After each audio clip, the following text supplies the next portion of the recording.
into Parashas Bamidbar. The name of the article this week is entitled "The Name." Okay, kind of a generic title. I'm aware of that, and the premise for the name of the article and the basis of the parsha, the name. King David in Psalm 83 mentions, this is a new concept to me by definition. He calls the concept Shem Yisrael, the name of Israel, the greatness embedded within the name of Israel.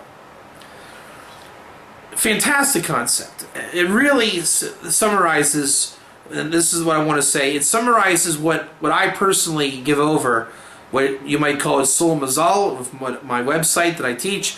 We're going to understand this week what is Shem Yisrael under the lens of the things that I teach. It just so happens that I think that's a natural fit of the things that I try to give over come under the category of Shem Yisrael. It's going to cover the following topics: names, the ancients and their relationship with names, names in your mission, names along with the opportunity and merit of fruitful and multiply for the nations, the spirituality of the name, the commentator Onkelos, so we've been focusing a lot the last couple weeks on Onkelos. We have confirmation, by the way. Onkelos, by all accounts, unless you can find something more definitive, I think I've exhausted it. He is a ger, and I mean ger non-convert. We found proofs in the Talmud and the Midrash. And ultimately we're going to define what is Mazal as we know it to not be astrology. Okay, those topics and more should be covered in the next hour.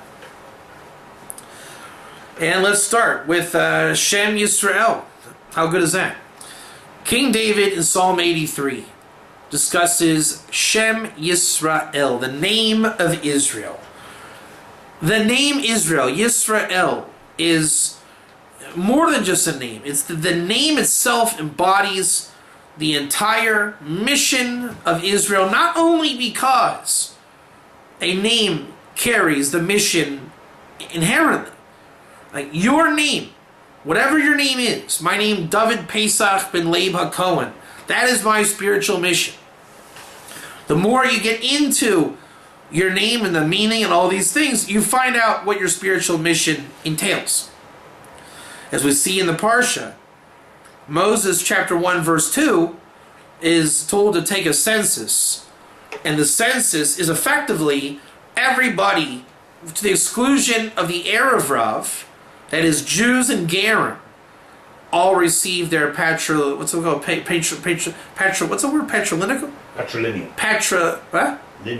Patrilineal? Patrilineal name.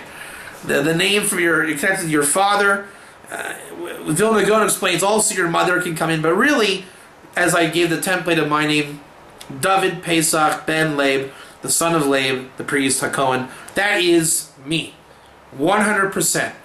And the beauty of it is everybody has a name, everybody has a father. You come from two parents, that's the way the world's created, so you have a full name, and that is your spiritual mission. Israel comes from a place as well, whether you want to call it from Hashem's will, from Jacob, Sinai, wherever you want to draw the bar with Israel. The idea is A, Israel has a name with a mission. B, it's beyond that, as King David explains in Psalm 83. What is the name of Israel coming to include? The first thing King David makes it very clear is the enemies of Israel are against this very thing, the name. And to make a long story short, we're going to unpack this throughout the rest of the class. The name Israel it falls beyond the Jewish people. That's why the Gerim are a part of it.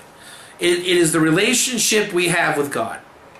It's the divine presence, the Shekhinah in our lives, in association with Israel. Israel is the resilient entity of spirituality on this planet. Israel in the spiritual domain does not die, it doesn't falter, it doesn't go away. This is why you can have the Gerim involved. Right? One would think, logically, Israel is Jewish people proper. A Ger is an infiltrator, right? The non-Jewish infiltration. And any kind of infiltration is subjugating Israel, the native, and subjecting us to non-Jewish ideals, and it's potentially a death sentence upon Israel. That's what logic would dictate. The only thing is that's not logical, because that's not what Israel is. Israel is designed. I wrote about this in last year's Devarim. I believe it's Parashas Shoftim. I'm not sure. We can check that later. The idea is Israel is designed and created to receive Gerim. Thus, the non-Jew is, as we say, the fourth house of Greater Israel. So how can it be you have the non-Jew coming into the camp of Judaism, and yet it's not an existential threat? And the answer is Israeli, again, not the country, but the name, Israelite resilience. When the Noahide becomes a Ger, meaning he takes a step beyond to accept Sinai upon himself, he is, let's call him, the first generation of Ger. And he's going to come with the experiences that he has while being divorced from Israel. Step 2, his kids. His kids are now Gerim as well. And they are radically different than he is. Right? You have raised him to know Hanukkah instead of Christmas. Right? He knows Passover instead of Easter. So he's in school. He's in elementary school.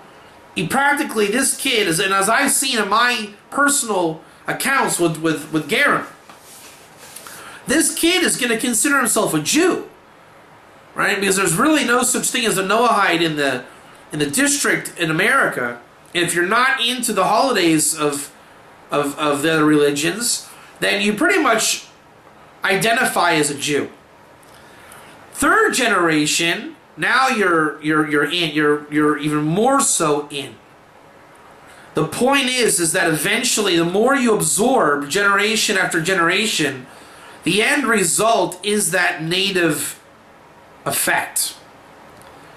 In a mild, humorous sense, right? 3 generations, you're eating gefilte fish. In a non-literal sense, but it's Israel endures the infiltration. It's built to handle the infiltration. Like we say that your body has bacteria that it needs, correct? So something, let's say, alien to the body is not a threat to the body. What do you call it? A symbiotic relationship, right? So you would think that Israel comes from Jacob and is a native district, and any stranger does not enter. That's not how Israel was created. Israel is designed to receive the Ger, the Baal Tshuva, to have people from all over the world come into Israel, and effectively, not only do you not damage Israel, you will affect it for the greater good. You will actually, this is part of the progression of Israel. Is this bubbling and churning and revolving from generation after generation. Some people get off the train, are lost to secularism, and other people get on. Jews come back, Jews get off, non-Jews come aboard, non-Jews stay out. It's a very dynamic entity. Once you're a part of the entity, regardless of where you're holding in, let's say, purity in your relationship of affecting the entity. Now, Jews are also just as relevant to this discussion, right? You know, Jews are into idolatry all over the world too, unfortunately. So when they come to tshuva, they come to repent. Now, the status of Knesset Yisrael, the gathering of Israel, has to absorb the Jewish baggage from the world as well. Right? The Jew, let's say, spends time in an ashram, and he has a particular pagan or Eastern view of, let's say, Mashiach. And it catches on. Jewish circles say, wow, that's great. Only it's not really true. It's not accurate. And it's a potential threat to the truth and sanctity of Torah. Yes, it causes a problem, but again, his kids and their kids, once they're absorbed after 3 generations, you're already back in line, and the sparks that you brought in from going abroad now actually further the development of Israel. Much like, again, like a body warding off illness, it keeps a low level of white blood cells. When it's sick, the white blood cells come, and then it goes back to status quo. So when there's an infiltration, either Jewish returnee or non-Jewish, it's irrelevant. Both are considered ger halachically. So Israel defends itself, like the atmosphere of the earth, and eventually everyone is adjusted into the greater Israel. And again, it doesn't mean that you become a cookie cutter, black and white Haredi program. That's not what we're saying. We're saying that the innate holiness of Israel doesn't lose its integrity because somebody from another place comes inside. In fact, it's the opposite. What happens is that the baggage that you didn't want to bring in, that doesn't make it into the core. And the best part of you, the part that brought you to the wings of the Shekhinah, not only is it 100% assimilated within, that is part of the progression. Okay, now that is called Shem Yisrael. The name of Israel lives. And inside this entity of Israel, you have the relationship with God one-on-one, meaning once you're outside, your relationship with God is very general. You're part of what's called the klal. Just, you're one of the group. The more you identify with divine providence of Israel, and again, it doesn't have to mean a certain blend of Judaism. Israel and Judaism are not together for the sake of this discussion. We're talking about the entity of under the wings and protection of the Shekhinah by Hashem himself. And however you embark on that mission, that's between you and the Eibishter. Right? This is not a denominational Israel or whatever. Now, yes, there is a Torah that we are all obliged to follow. But it's not a contest how we follow the Torah under this discussion.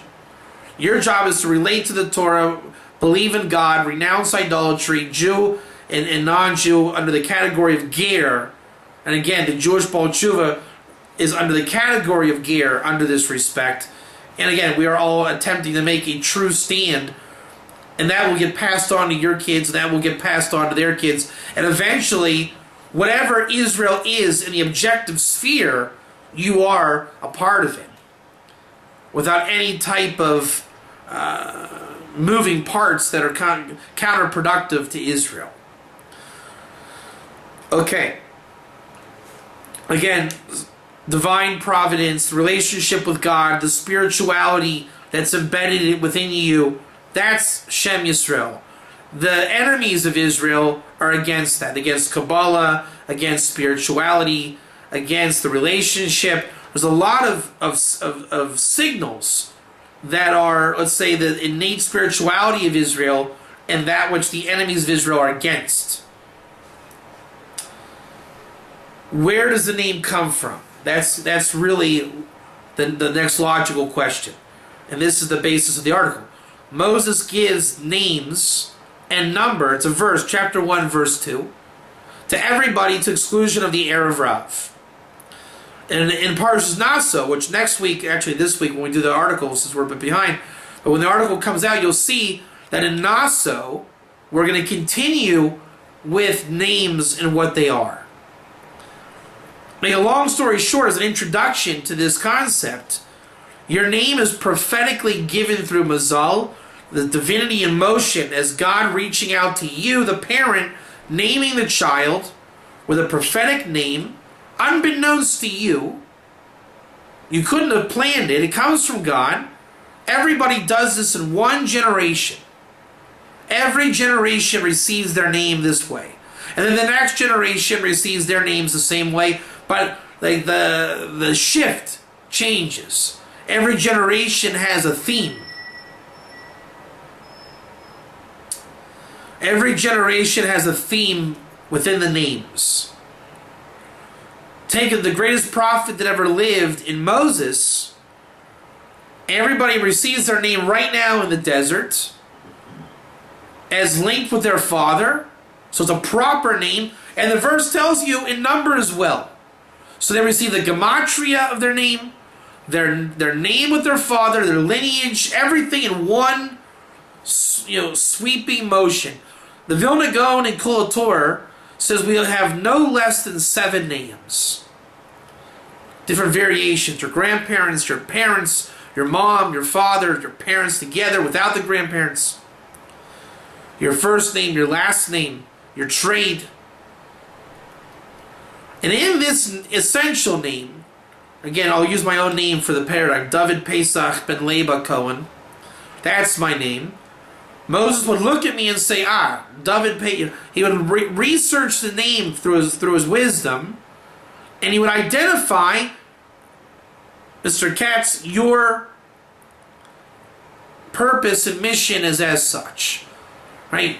You over here, this guy, you are a bearer of the ark. You are, you shine up the wheels that push the Mishkan. You shine the vessels. You carry the curtains.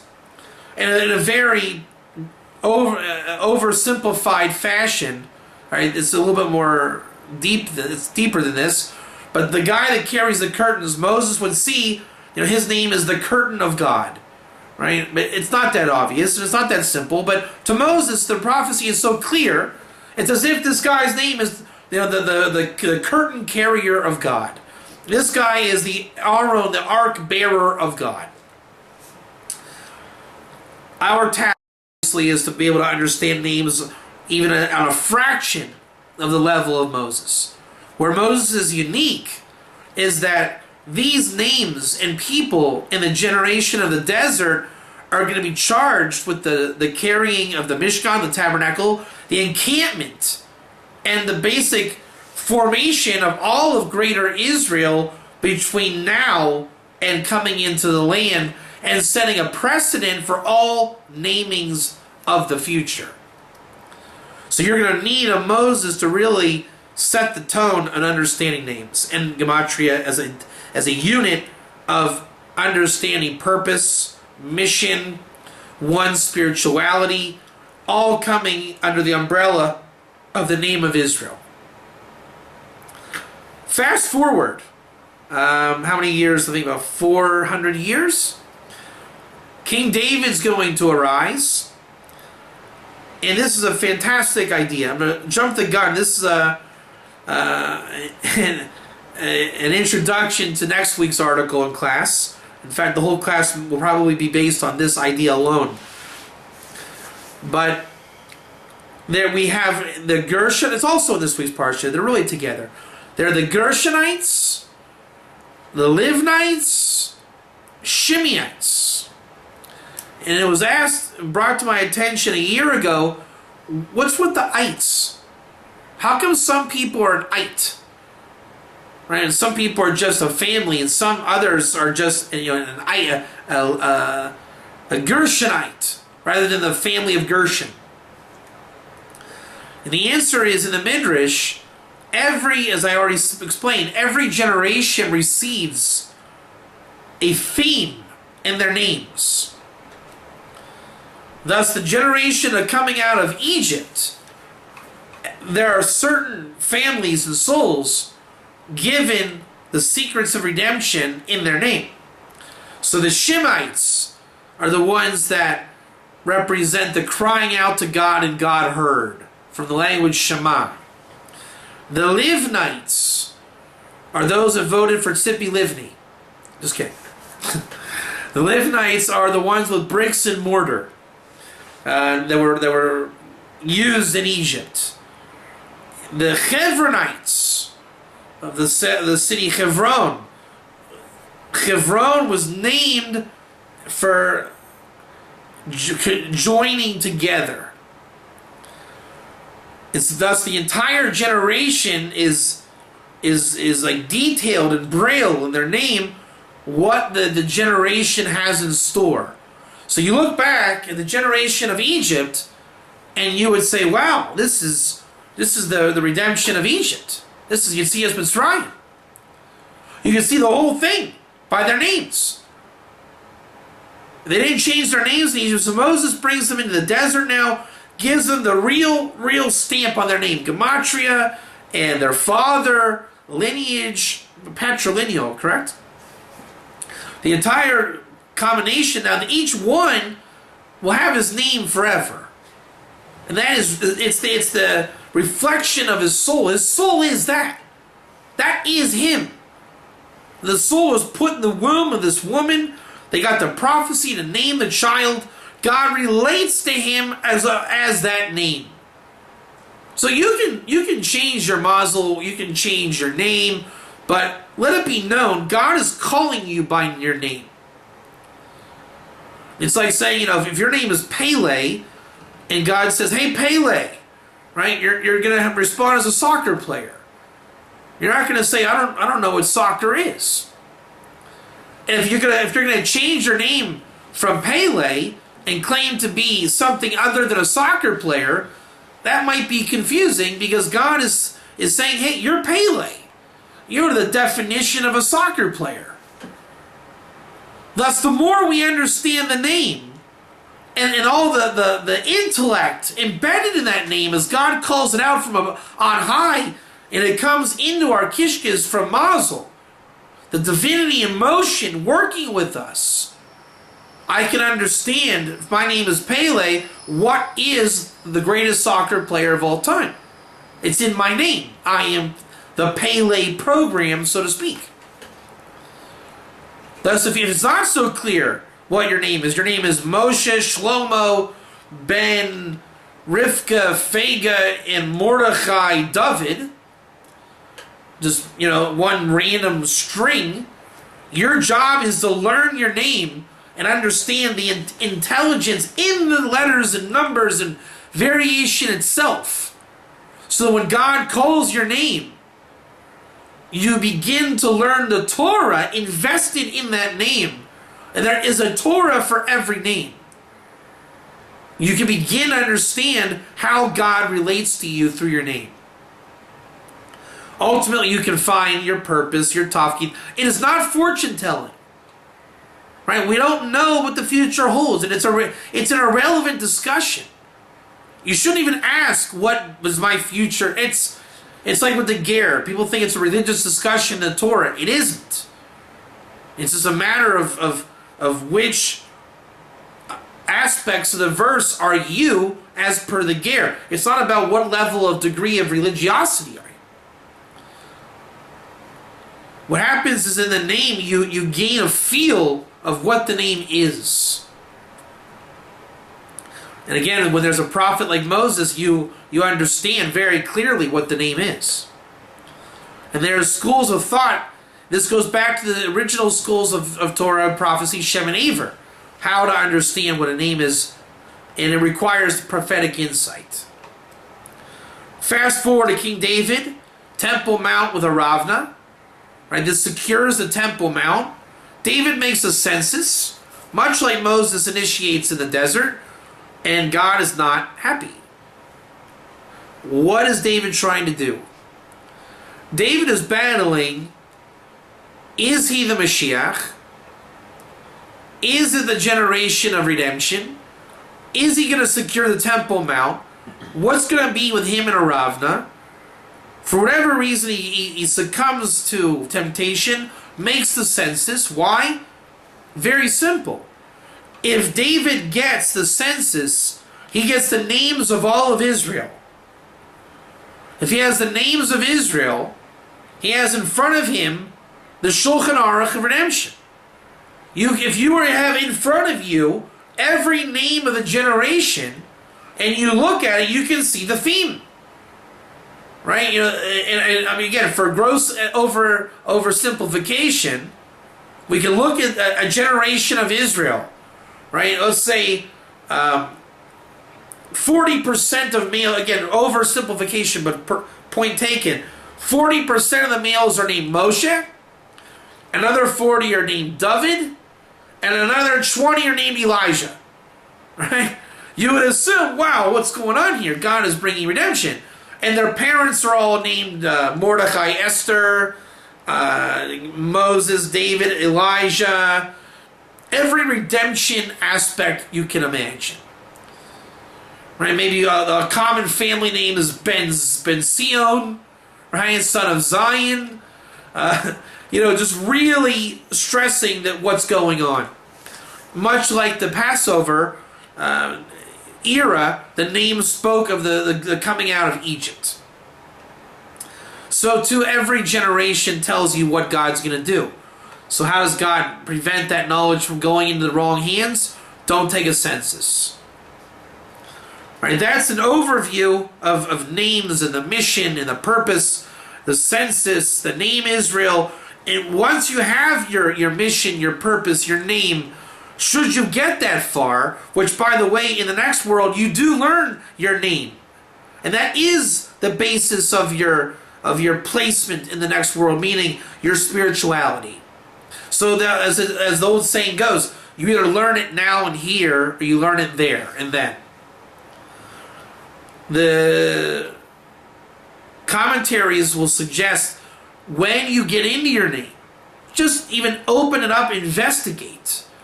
The Shekhinah, already, right off the bat, the Shekhinah comes inside. You investigate your name, you are inviting the Shekhinah into your life. What you're saying is, I am no longer a member of the group in the most general sense. You're saying, I exist. Me and God are in relationship. When you're really clearing the tunnel, the vision between you and God, that Mazal connection, God calling your name, and you answering God's call. Or receiving the bounty of God's call. Thus, it highlights your good intentions, as a name is only good. Once you have good intentions, the idea of evil intentions goes out. Defeat the Yetzer Hara, very simply, and the return of prophetic thought and contemplation as opposed to just wisdom. The wise man will attempt to analyze whether his intentions are good or bad. Prophetic insight, you just nasiv and ishma. I will do and I will listen. You go with your good intentions and God reveals them to you prophetically. And obviously the wisdom will come through the Torah that God gives you through Mazal, as all Torah comes to us by God, divinity, emotion, Mazal. God directs our learning, and through that, our wisdom that we need to understand names, life, everything will come in that Torah itself. It's all predicated on names. As I stated, the time in the desert, they all received their names.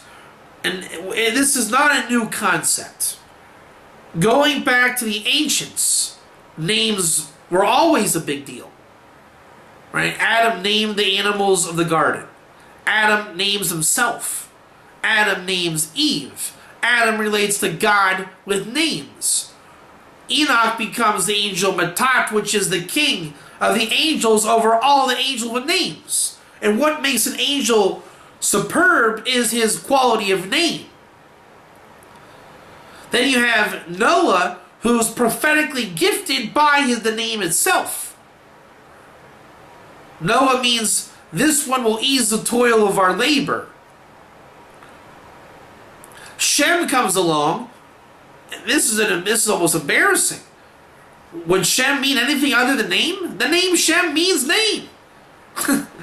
It's too obvious to even be true. That's how true it is. So when Shem becomes Melchizedek, invested in another name, he is Kohen Lekel Oyon, a priest to God above.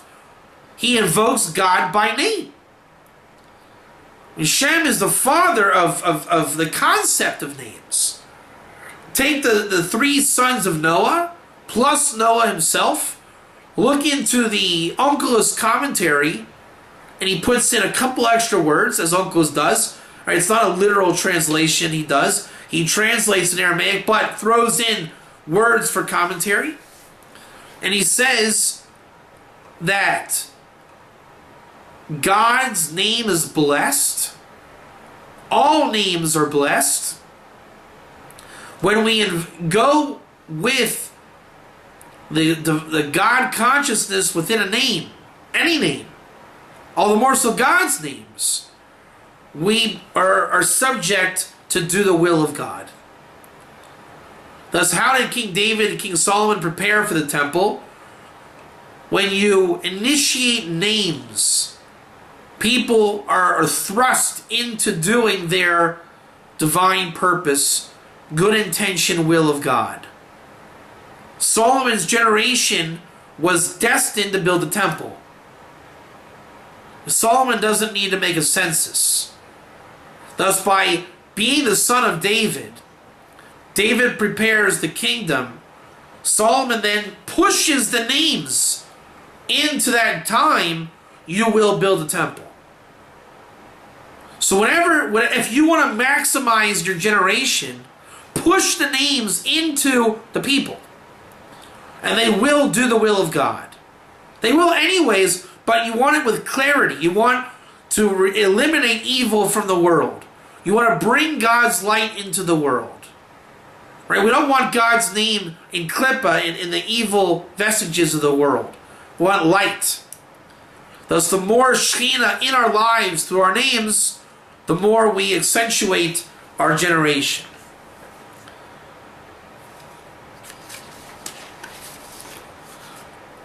It was mentioned in the greater Israel receives their names in the desert. This is by definition not only Jews. The Gerim have names as well. Turn to Yevamah 62a and you find out two things. Do non-Jews have a mitzvah of procreation? Do non-Jews really have a name? And both are really silly questions.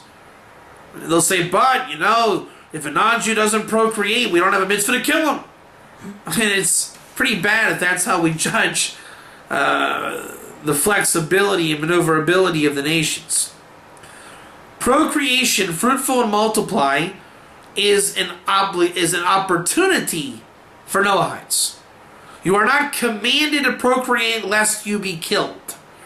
But should you procreate, it is a blessing, and you are blessed with the opportunity to fill the world. That's one. So, yes, the Noahites obviously have fruitful and multiply.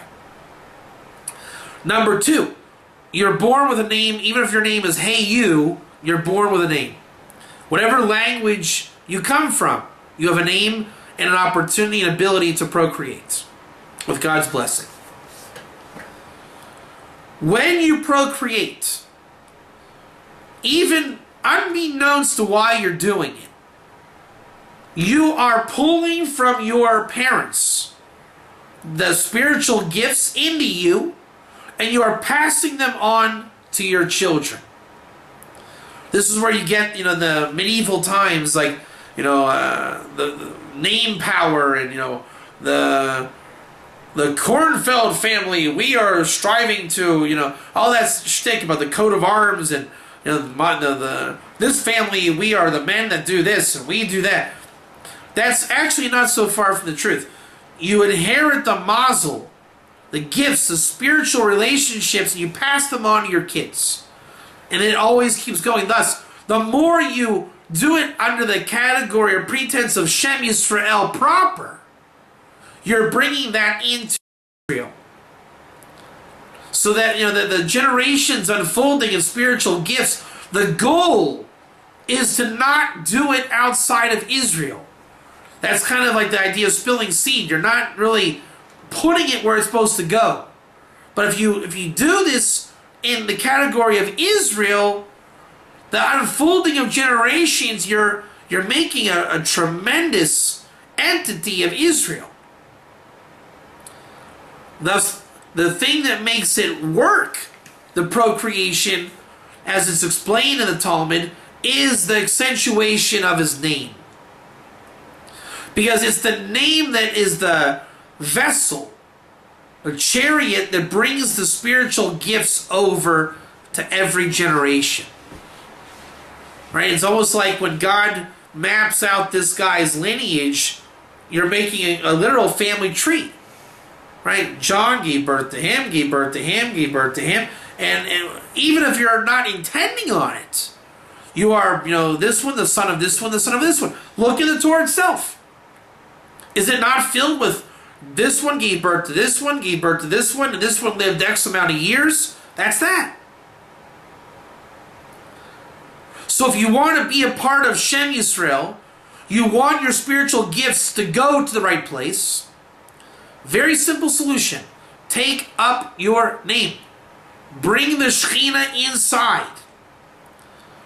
On any level, accentuating your name, your father's name, your son's name. You're passing those gifts over with that much more enthusiasm and powerful effect.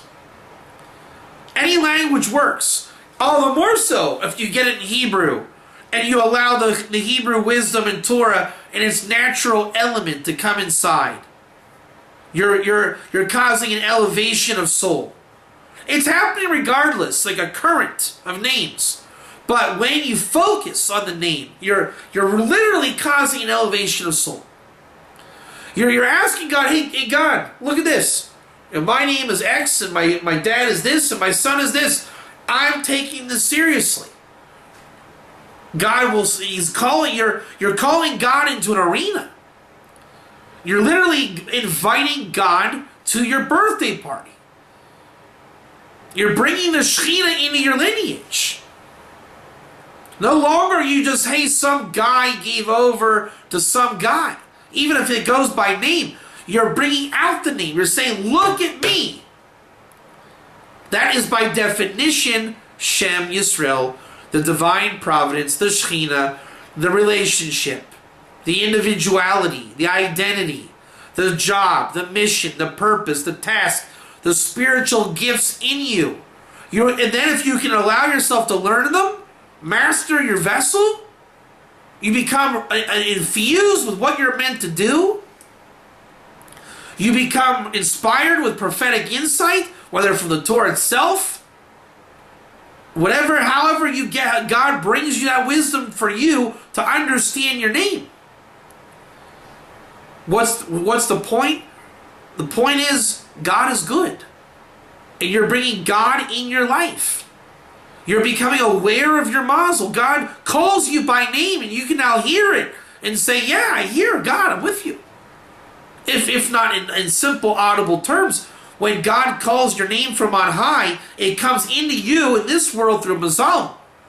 The interactions you have in your daily reality, it becomes a bit more divine, bit more technicolor, bit more spiritual, bit more good, bit more filled with blessing. It becomes a holy lifestyle. Shem Yisrael. Affecting the world. As opposed to, yeah, you don't have to do this at all. You don't need to be in Shem Yisrael.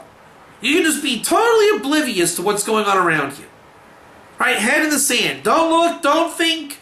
Right? Just procreate like an animal. Don't get into your names. Don't think about the good that God is doing. God is irrelevant in your life. That goes for Jews and non-Jews alike.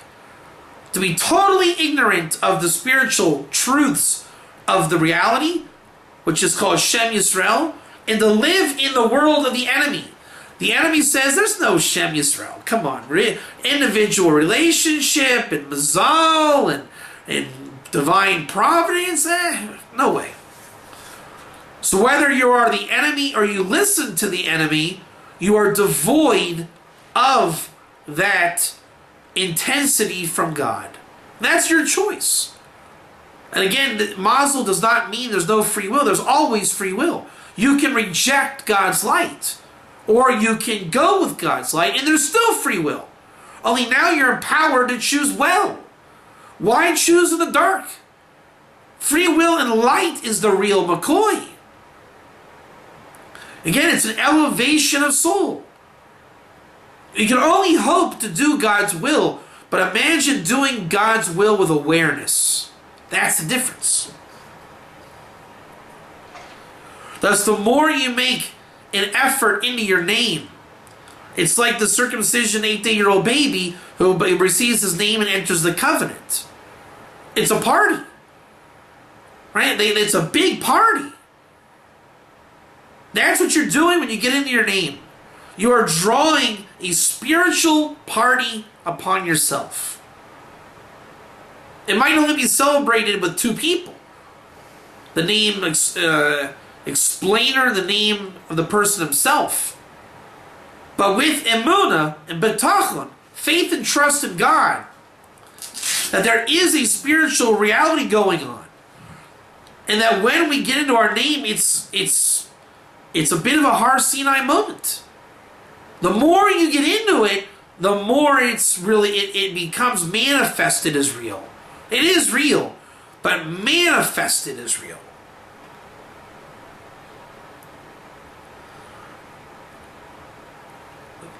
Bringing the spirituality into our lives, the miracle of Bamidbar is that it's such a simple antidote. Simply get into Shem Yisrael. Get into your name. Get into relationship with God. Get into Mazal, that is not fortune-telling astrology.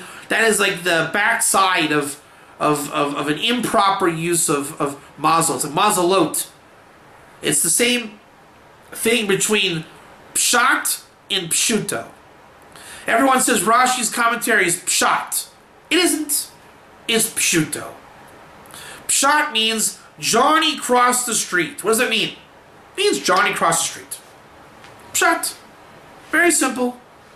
Pshuto would say Johnny crossed the street. Hey, do you know who Johnny is? In the Talmud, Johnny was a student of Rabbi Gamliel. And he crossed the street because it was Yom Kippur and blah, blah, blah, blah, blah. Rashi draws from the oral Torah to bring you the background of the verse you wouldn't have known. So it's not the literal verse itself. He's saying there's another source that talks about this. If you want to know what the oral Torah says about this verse, Rashi will tell you. There's a discussion about it, but that is not pshat by any definition. It is pshuto, meaning stripped. He's saying, when we look at all the rabbinic writings, this one is the most apropos to this verse. That is not pshat. It just means of everything written, this fits really well here. I'll give you an example. When we do Noahide names, there's the first name, like David Pesach was my name. Ben, the son of Laib, my father. The Noahide way we do it is, the first name, when picking a Noahide name, who are you in Pshat? What are you? What is your deal? What are you doing spiritually? That's you. And your last name, or let's say the son of, who are you related to? It's like whose team are you on? Who do you identify with? It's not you per se. Who do you want to be identified with? Two different ways. Like you are the pshat, but who you identify with is kind of a pshuto. You know, of all that's said about my life, who do I want to be identified with?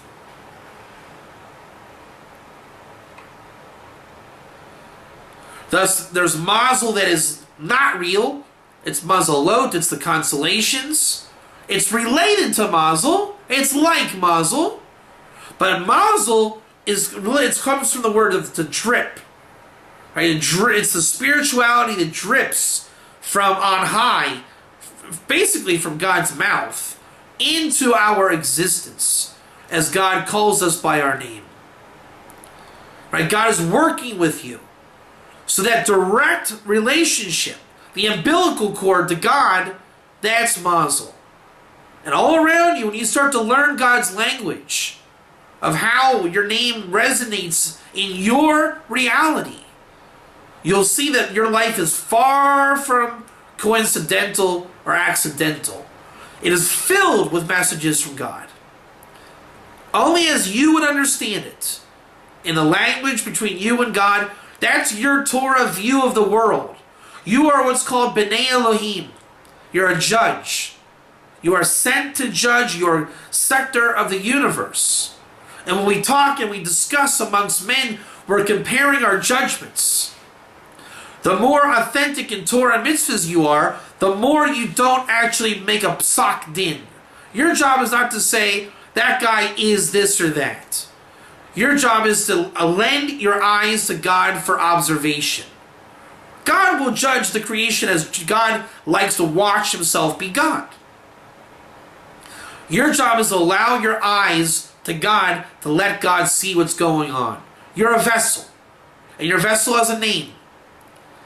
And as the judgment's going on, God is really all through your world. Your job is to see God. Why was Moses chosen to give the Torah? God looked at the vessel called Moses and said, look at this. This guy sees only me. Another way of saying, Moses saw God. Moses saw the Mazal. Moses saw the Moses name program. He was the essence of B'nai Elohim, a son of the name of God Elohim, to judge. He was a judge. And he wasn't judging, he would say, you're this, you're bad. He was simply observing God's creation. When we learn to observe God's creation, not only are we aware of ourselves and our name, but the whole relationship of God's world relating to us through our name. It's called the revelation of the Shekhinah. This is all again under the category Shem Yisrael, the name of Israel. Bring your name into that focus. Don't remain on the outside.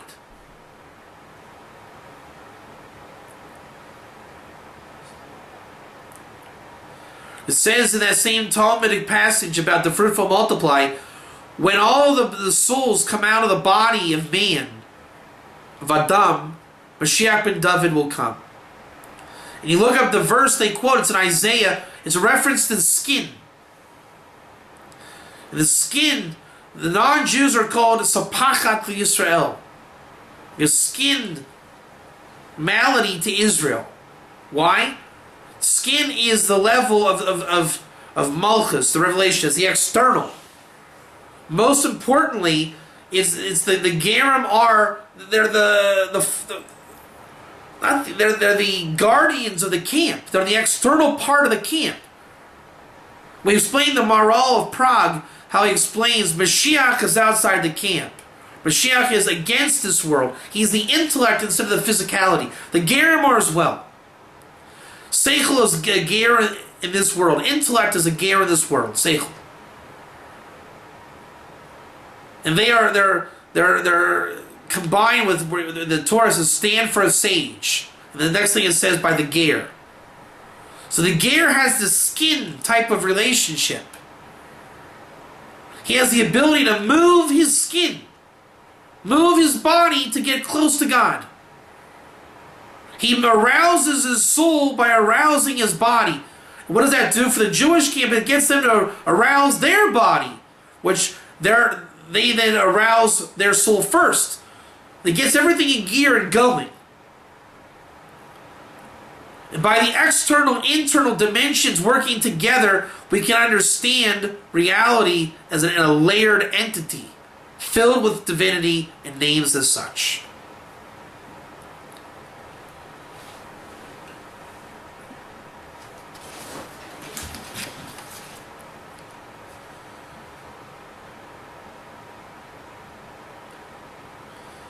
One would think that the language ultimately matters about the name. Like I can't be this or that because I don't know the Hebrew name. Onkelos the Ger kept his name authentic, which means the god of a river god, to show that God is over everything. Again, this is part of that resilience of Shem Yisrael. Nothing brings it down.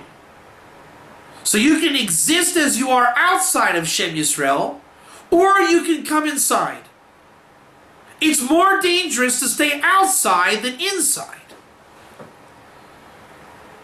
That absorption, it's almost like eating food. Right? You would think that eating food is going to kill you. To ingest something foreign into my body, it's actually a healthy experience. It's how we live. Thus, the more Gerim that come into Shem Yisrael, that is how Israel thrives. The symbiotic relationship isn't the skin or parasite relationship. That's an analogy. What it is it's a combustion of souls coming in and bringing the sparks of creation inside. It doesn't mean convert to Judaism. It's really filling the world with the light of God. The more Gerim and Baalei Teshuva come in, Shem Yisrael absorbs and grows.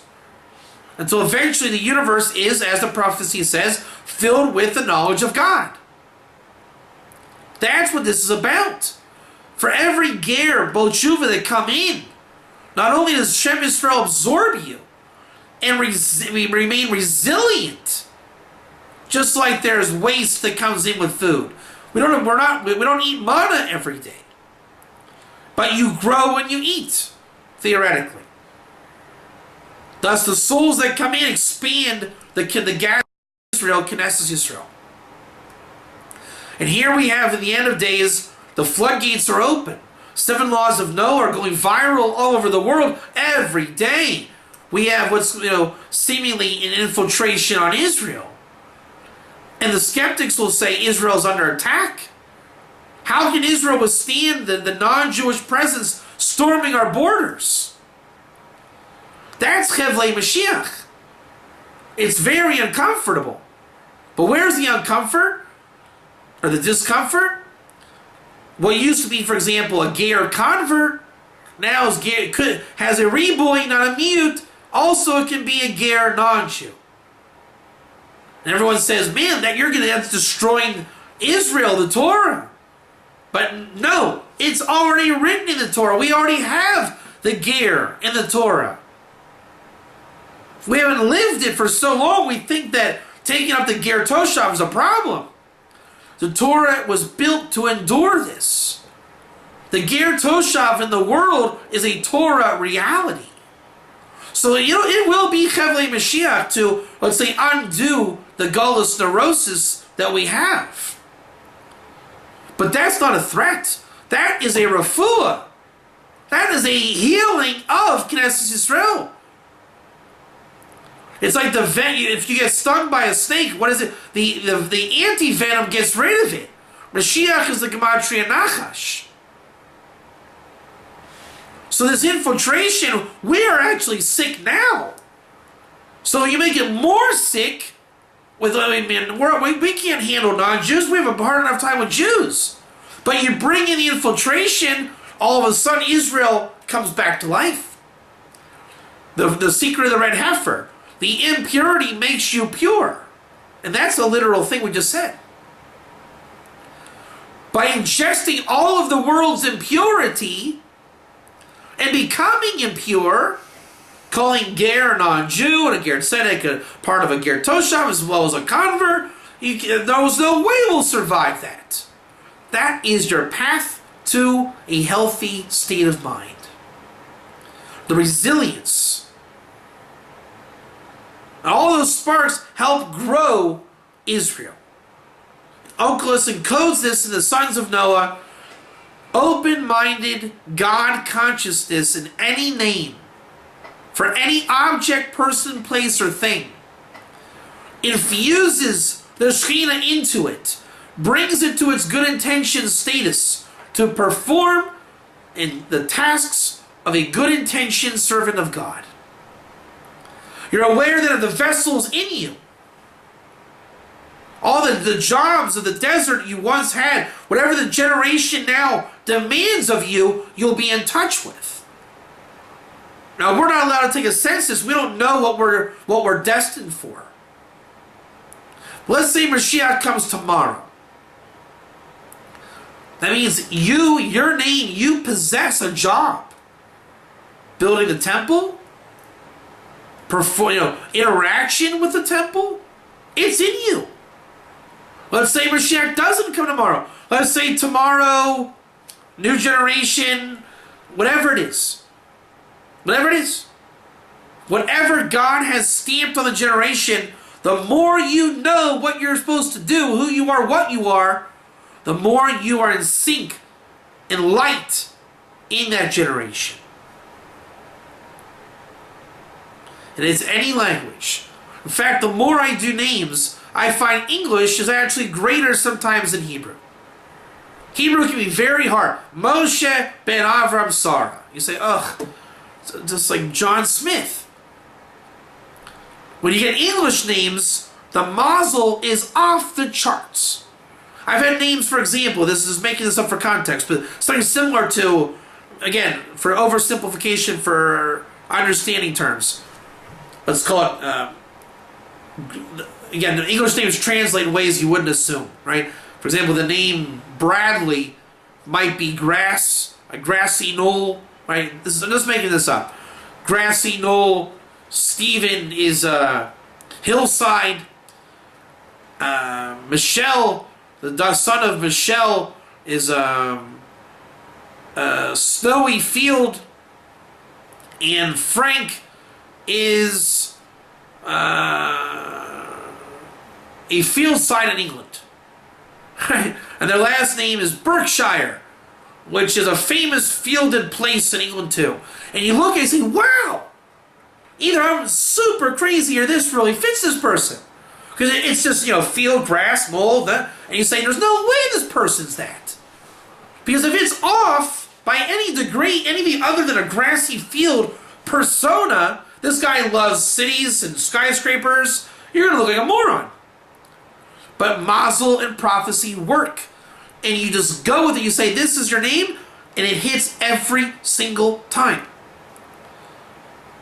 Because that person was made to have this amazing consistency. And I find that the English is way more consistent than the Hebrew. Now, Hebrew has gematria and hints in the letters, which we don't have in English. But the concepts in English really are subject to Mazal when you look at the names. Which tells you just how much providence exists in other languages as well. The beauty of names is you cannot cheat God. David wanted to see the census, see the names and find out what's going to happen. Therefore, you cannot name your kid, right? My kid is the Mashiach of God, Mashiachel. Right? I'm going to name my son Mashiachel, and he'll be the Messiah, or Mashiach, how you say it? Emet Mashiachel, the true Messiah of God. You can't do that. That's what the Tower of Babylon tried to achieve. Right? With wisdom, we'll program the generation. So what do we say? No, the Erev Rav doesn't come inside. Wisdom doesn't cut it. God says, I'm not calling you that. I'm calling you Erev Rav. So how do the names work? You have to be named by the prophetic moment that you've been given. Right? Why are you called the bricks of Egypt? Because that's what you felt. Man, this stinks doing the bricks. This is horrible. Let's call them the Livnites. God says, hey, guess what? Livnites, bringing you out of Egypt. You're the ones that are going to forever speak of how hard the labor was. Really? You just named your kid. Noah named his sons Japheth, Ham, and Shem. And they only had the prophecies come after the curse of Ham. Meaning you have to live your life like Reuben and Joseph. Reuben had to have the famous 4 points. I call it the 4-point system. The Zohar ends on it, and it's seen in the Zohar with this point. Know this.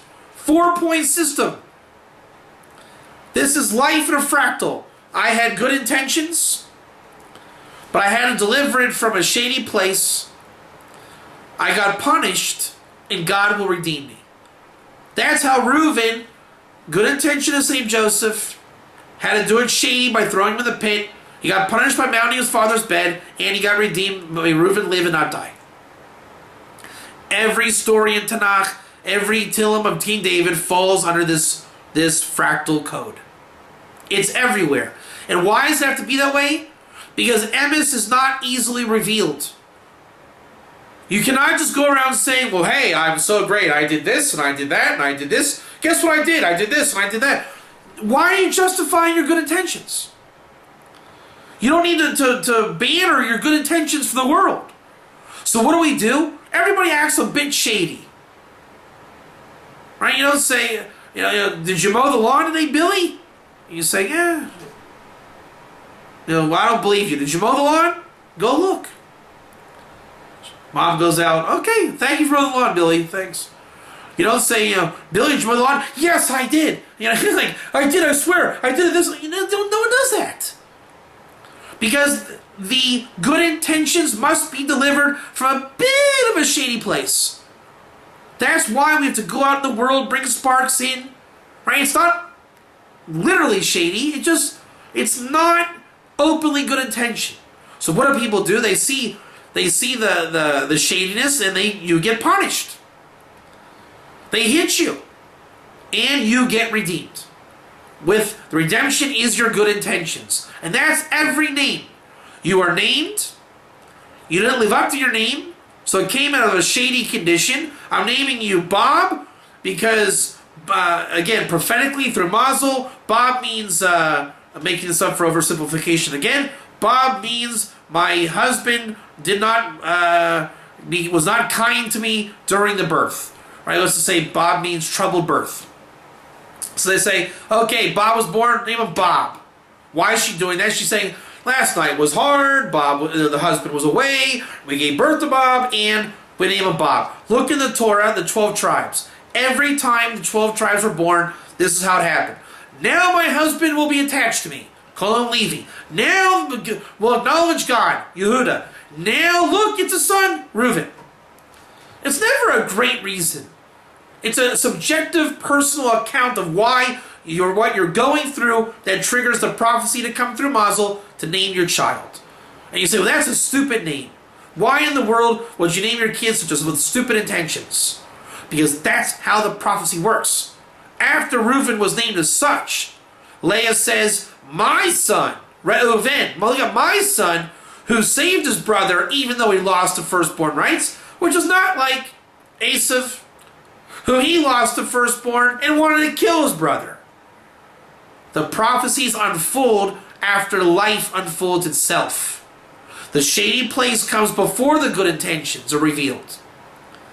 Then you get hit over the head. You get cursed, you live your life, you get ups and downs, and then God redeems you. He says, hey, we're going to call you by your name. And you get revealed your good intentions. As opposed to naming your kid with only good intentions from the best place. My son is the most righteous of God of all time. The Tzaddik Echad Emes Mamish Leolam Lakel. No one names their kid that. Tower of Babylon tried, they were wicked. Shem Yisrael, the name of Israel, it all comes down to creation is God naming himself and revealing his name through B'nai Elohim of creation. God lives the revelation of his name and watches his name be revealed through creation, namely through man. And the man level that really brings out the revelation of God's name, Shem Yisrael, given to Gerim and Jews. That's simple. The Torah exists, names exist, Torah and names go together. They are delivered by Mazal. The Torah we have, the names we have, the way we learn, it all works on you and God calling your name, you working with God, the Torah coming within. And again, it is very simple. Everybody has a name, everybody procreates, everybody passes it on. Shem Yisrael exists, filling the knowledge of God in the world under the category Shem Yisrael. Jews and Gerim have names. And it is a blessing that God call us by our names. The code is very simple. Get into your name and understand through Shem Yisrael your relationship with God and your place in the world. Thank you very much. Have a great week.